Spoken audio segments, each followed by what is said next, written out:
okay, because my science background, these things, I couldn't resist to get one of these wireless microscopes that everybody's using to try to find their flat mite or false mite infestations.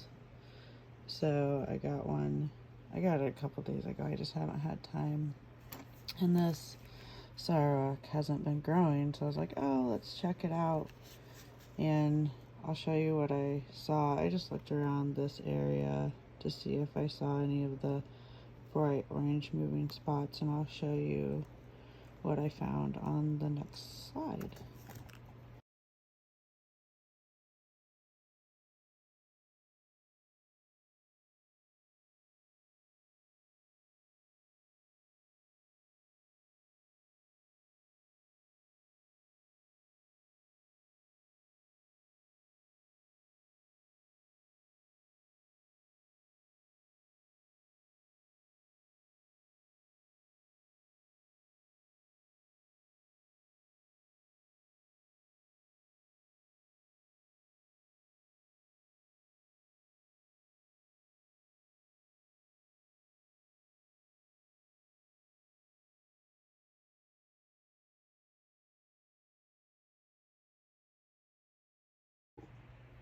And then, just in case I did find flat mites, I went ahead and got some of the sulfur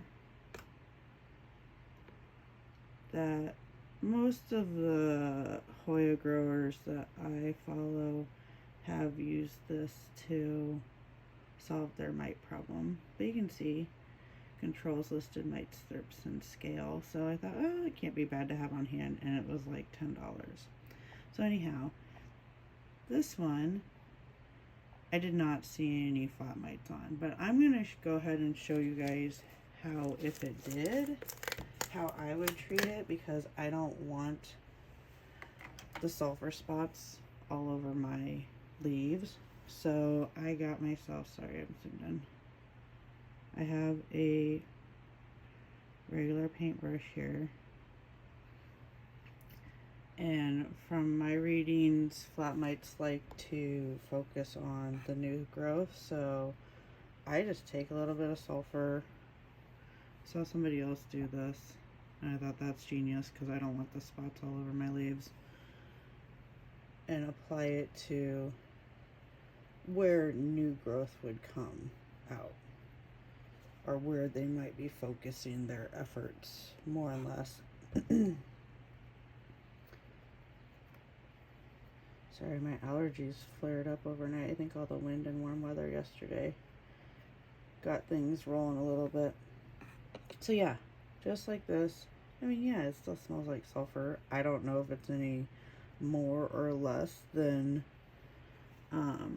spraying it on your plant, but it at least keeps the spots off of my leaves.